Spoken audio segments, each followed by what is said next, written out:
Pujaniya Guruji ke charnon mein vandan, and a very warm good afternoon to all you ladies and selected gentlemen. This afternoon during the lunch break, a lady remarked at the table that women should speak out more.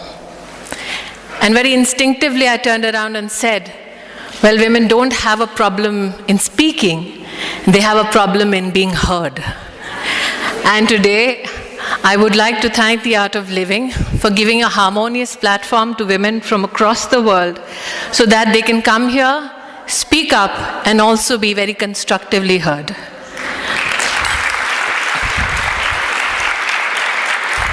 I had two very senior, experienced ladies give the world view with regards to global connect and conflict.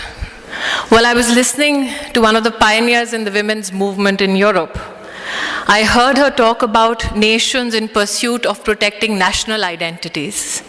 I heard Ms. Anderson quote Mahatma Gandhi.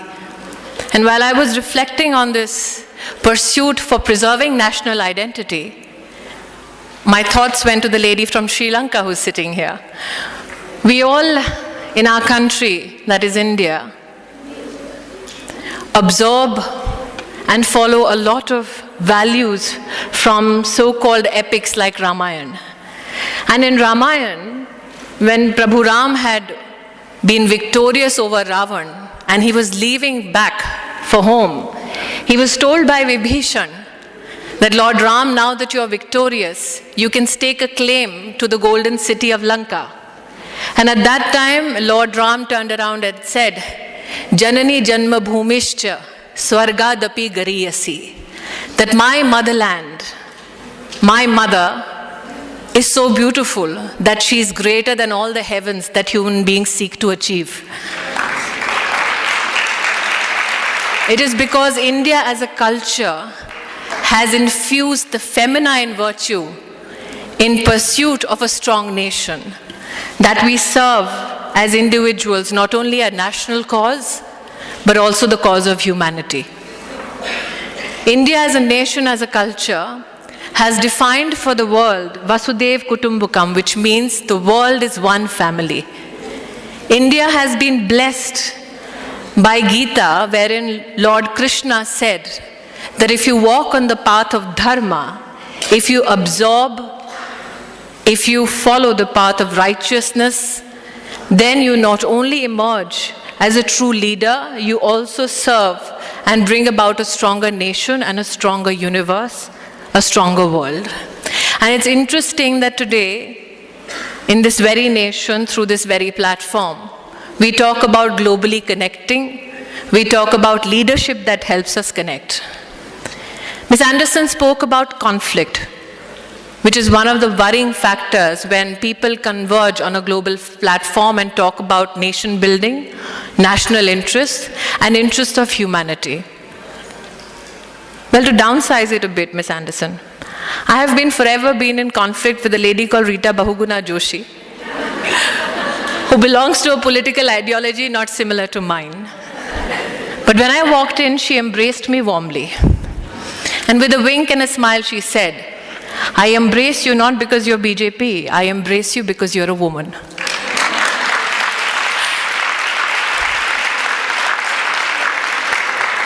I then went, and when I was about to sit, I was warmly greeted by Dr. Ghazanfar from Afghanistan, a lady who serves as the Minister for Women's Affairs. We don't know each other's language, but we all knew just one thing, that we culturally connected, and especially so because we are both women in the field of politics. I know that conflict arises when there is widespread poverty. Conflict arises when there is illiteracy. Conflict arises when there is a race to take ownership of resources. But I also know that when women are put at the helm of affairs, conflict has this very unnatural way of decreasing. In 1996, a study was put out by Mr. Subba Rao and L. Rainey, which said that if a nation, and 72 countries were a part of this study, that if nations in 1975 had invested in women's higher education, then in 1985, those nations would have seen a decline in infant deaths by 68%. If those same 72 nations had put in all their resources to increase per capita income of every citizen in those 72 countries, the impact on infant deaths would have been zero. Today, when I stand here as a woman, I'm of the opinion that if you truly want to globally connect on issues of humanity, if you truly want to reduce conflict, then one of the first steps that we as a nation, we as a world need to make is to empower women.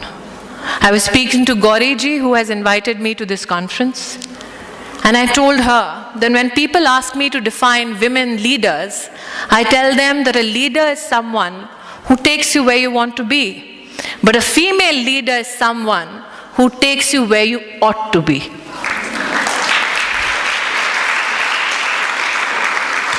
Ms. Anderson spoke about legislation.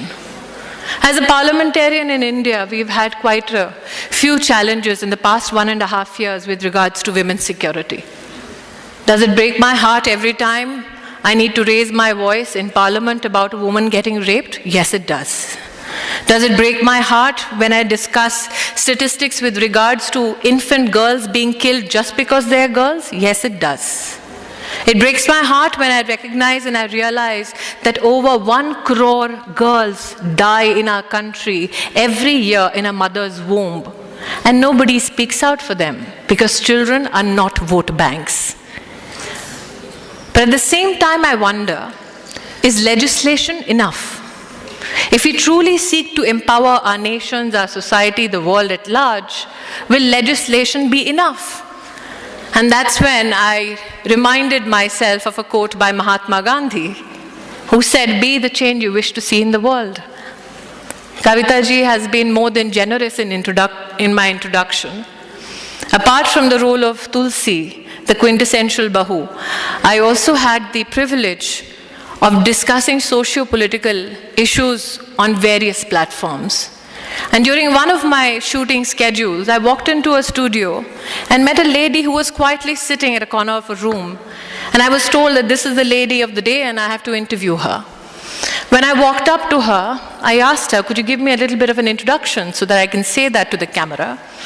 She looked at me with a very, very subtle smile and said, "Well, introduce me as the mother who tried to kill her daughter. That should suffice." When I asked her why such an introduction, because that seemed quite cruel and inhuman, she said, "Well, that is the fact that I need to embrace, and people need to recognize me for what I am." I asked her why she defined herself so, and she said, "Well, I gave birth to 2 daughters, and my husband told me that if the third was a daughter as well, then I need not take the trouble of coming back home. The third child I gave birth to was a daughter as well. My brother came to the hospital because my husband refused to see my face for 2 days. And my brother said, 'Let me go back and persuade your husband.' So the 2 men sat down and brokered a deal. The husband said, 'If your sister can make do and wish away the third child, she will be given the permission to enter home.' The brother, without consulting the sister, said, 'Well, my sister shall do as you please. We will make sure the third child doesn't see the next month.' The woman comes back with her 3 daughters, the youngest being 3 days old. It is December in the state of Punjab. In a village in Punjab where it's absolutely chilling in December, one night she lays her daughter in the courtyard on a bed without a piece of cloth on the daughter's body. The woman prepares for the daughter to die, and she says that if she died in that winter, all I would do is feign ignorance for the policeman who would knock on my door the next morning. She went and she sat at the side of the courtyard waiting for her daughter to die. She was so tired looking after 3 daughters in a household and giving birth after 3 days that she happened to go to sleep. When she woke up the next morning, she realized the sun was up. And before the police got here, she wanted to scream and shout so that they could see a mother completely immersed in pain for the child's death. But when she walked up to the bed, she saw that her infant daughter was blue from head to toe, but was alive. And that's when the woman turned around and told me that I decided, if my 3-day-old daughter could fight death all night, don't I have the capacity to fight for her life and stand up to my husband?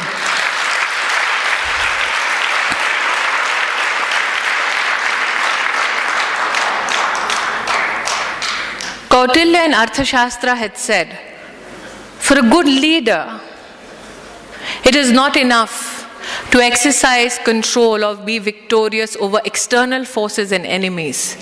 For a good leader, the first priority is to overcome your own burdens, overcome your own flaws, reassert your own humanity, fight your internal enemies, and then you can truly lead the world. I feel for the globe to connect, for nations to be empowered, it is extremely essential for the women in that country to be educated, to be employed, to be treated as human beings, as Ms. Anderson said. And I think that is when we can truly connect. Because what connects me to Ms. Anderson or Ms. Dr. Ghazanfar from Afghanistan is not that we have a political cause that we pursue, not that we have a human rights cause that we pursue, but the only one fact that we are all women who want to pursue that world where every woman is given the right to live her life with dignity, the right to live her life in peace, and the right to live her life in such a fashion that she can encourage others to treat everyone as equals and to provide those opportunities to men and women alike. So once again, a nation that's defined its own cultural ethos by saying, Bahujan Sukhai, Bahujan Hitai, that we as a nation are dedicated to the happiness and welfare of all. I am hoping that the global connect we seek is a global connect that is inspired by India's idea of Vasudev Kutumbakam, that we are one family who will resolve and rise above every conflict, for we as a world come together and serve not individual national interests, but also interests of humanity at large. Thank you so much.